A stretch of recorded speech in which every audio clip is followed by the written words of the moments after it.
তীব্র তাপদাহে আজকে জনজীবন বিপর্যস্ত হয়ে গেছে সারা বাংলাদেশে, কিন্তু একটি লোক কি আওয়ামী লীগের এরকম পানি বিতরণ করেছে কেউ দেখেছেন আপনারা? আমরা কিন্তু দেখি না। আজকে বিএনপি জনগণের দল, জনগণের কথা চিন্তা করি বিএনপি সবসময় সকল কর্মসূচি হাতে নিয়ে থাকে।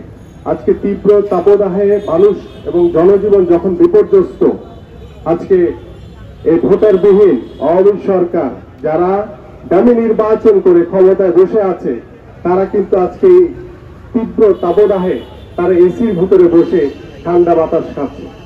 আজকে দেশের জনগণ, আজকে এই যে রিক্সা চালক আমাদের সঞ্চালনায় যিনি রয়েছেন ঢাকা মহানগর দক্ষিণ বিএনপির সংগ্রামী সদস্য সচিব রফিকুল আলম মজনু, তিনি বলেছেন এই যে রিক্সা চালকরা আজকে দেখা যাচ্ছে যে যেখানে সারাদিন তারা রিক্সা চালাতো, বাট এই তীব্র তাপদাহের কারণে অর্ধেক বেলাও ঠিক মতো চালাতে পারে না।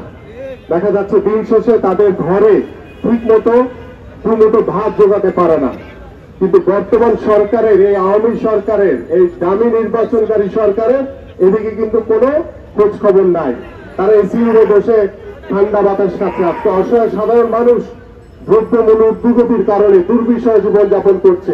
তীব্র তাপদাহে আজকে জনজীবন বিপর্যস্ত হয়ে গেছে সারা বাংলাদেশে, কিন্তু একটি লোক কি আওয়ামী লীগের এরকম পানি বিতরণ করেছে কেউ দেখেছেন আপনারা?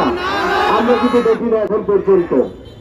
তাই আমরা বিশ্বাস করি বিএনপি জনগণের দল এবং জনগণ আমাদের সাথে রয়েছে, এবং আমাদের যে একদফা দাবি আন্দোলন, গণতন্ত্র পুনরুদ্ধার, বাংলাদেশের জনগণের ভোটের অধিকার নিশ্চিত করা এবং একটি অবাধ নিরপেক্ষ নির্বাচন, যে নির্বাচনের মাধ্যমে জনগণের সরকার প্রতিষ্ঠা হবে, সেই প্রত্যাশা ব্যক্ত করে আমি আমার সংক্ষিপ্ত বক্তব্য এখানে শেষ করছি। সবাইকে ধন্যবাদ।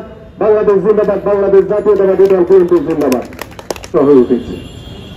আজকে বাংলাদেশ জাতীয়তাবাদী দল ঢাকা মহানগর দক্ষিণ যে মহতি উদ্যোগ নিয়েছে, আজকের এই উদ্যোগের সংগ্রামী সভাপতি ঢাকা মহানগর দক্ষিণ বিএনপির সংগ্রামী আহ্বায়ক বীর আব্দুল সালাম, আজকে এই অসহায় মানুষ, রিক্সা চালক, সাধারণ মানুষের মাঝে যে পানি বিতরণ করবে, উদ্বোধন করবেন বিএনপির সিনিয়র যুগ্ম মহাসচিব, আন্দোলন সংগ্রামের বলিষ্ঠ কণ্ঠস্বর, এবং যিনি সবসময় রাজপথে লড়াকু ভূমিকা রেখেছেন, আমাদের সেই প্রিয় নেতা যারা অ্যাডভোকেট রুহুল কবির রিজভী, আমাদের মাঝে উপস্থিত ঢাকা মহানগর, আমাদের মাঝে উপস্থিত ঢাকা বিভাগীয় সাংগঠনিক সম্পাদক জনাব অ্যাডভোকেট আব্দুল সালাম, আমাদের মাঝে উপস্থিত বিএনপির স্বেচ্ছাসেবক বিষয়ক সম্পাদক জনাব মীর শরফত আলী শফু, আমাদের মাঝে উপস্থিত জনতার মেয়র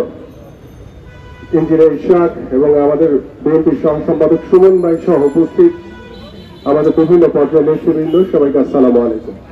আমাদের ইঞ্জিনিয়ার ইশাক চমৎকার বলেছে, আপনারা শুনেছেন।